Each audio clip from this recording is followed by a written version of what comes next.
Je peux parler les langues des hommes et les langues des anges. Mais si je n'aime pas les autres, je suis seulement une cloche qui sonne, une cymbale bruyante. Je peux avoir le don de parler au nom de Dieu. Je peux comprendre tous les mystères et posséder toute la connaissance. Je peux avoir une foi assez grande pour déplacer les montagnes. Mais si je n'aime pas les autres, je ne suis rien.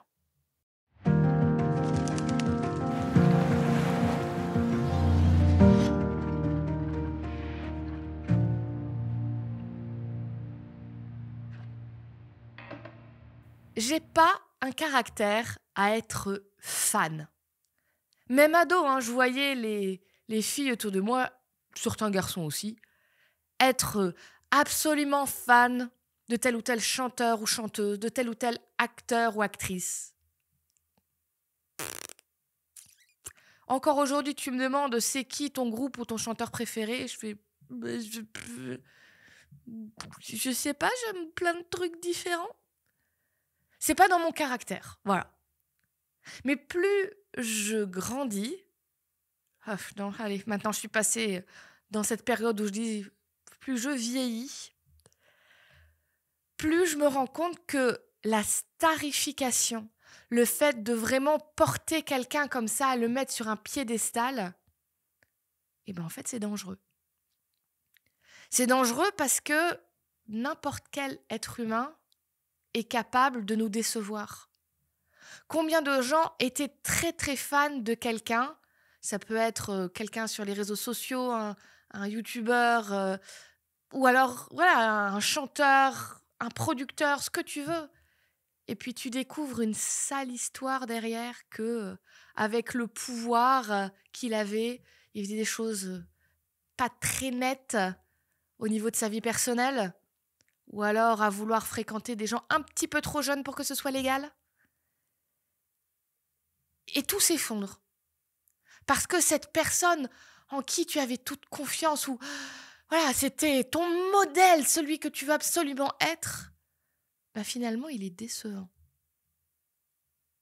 Ça brise même des vies. Des gens font des dépressions parce que leur idole n'est pas celui qu'ils croyaient. Ou même ils les rencontrent et ils s'attendent à une rencontre de folie. Et puis ils se font jeter parce que ce jour-là, il n'a pas envie de signer un autographe ou de faire un selfie. Et on finit en larmes. Le fait de mettre quelqu'un comme ça au-dessus de tous les autres, c'est très dangereux, y compris dans le domaine religieux. Si vous voyez quelqu'un qui veut trop se mettre en avant, qui considère que tout doit passer par lui, c'est dangereux. Si quelqu'un vous dit qu'il vous parle de Dieu, mais au final porte le regard sur lui, c'est dangereux. Et même si la personne est pleine de bonne volonté, à toutes les meilleures intentions du monde, elle risque un jour ou l'autre de décevoir parce qu'on est des êtres humains et qu'on n'est pas parfait et qu'un jour on va être maladroit et qu'un jour on va faire une erreur. La Bible, en plus, nous dit « Te fie pas trop à ce que tes yeux peuvent voir. » Même si une personne connaissait par cœur sa Bible, avait une foi à déplacer des montagnes, faisait des miracles, s'il n'y a pas l'amour dans son cœur, c'est que du vent. Mais comment on sait, nous, s'il y a l'amour dans le cœur de quelqu'un ou pas? Alors oui, on peut le voir un peu par, la Bible dit, les fruits. Donc c'est-à-dire ses actes, sa façon d'être. Mais au final, nous, on ne voit pas les cœurs. Alors je crois que c'est important d'avoir des modèles dans la vie. On ne peut pas vivre sans modèle. Mais rappelons-nous que le seul modèle infaillible, celui qui nous décevra jamais, c'est Christ. Tous les autres êtres humains, attention à pas mettre toute notre confiance en eux. Parce que on est faillible et on risque de décevoir.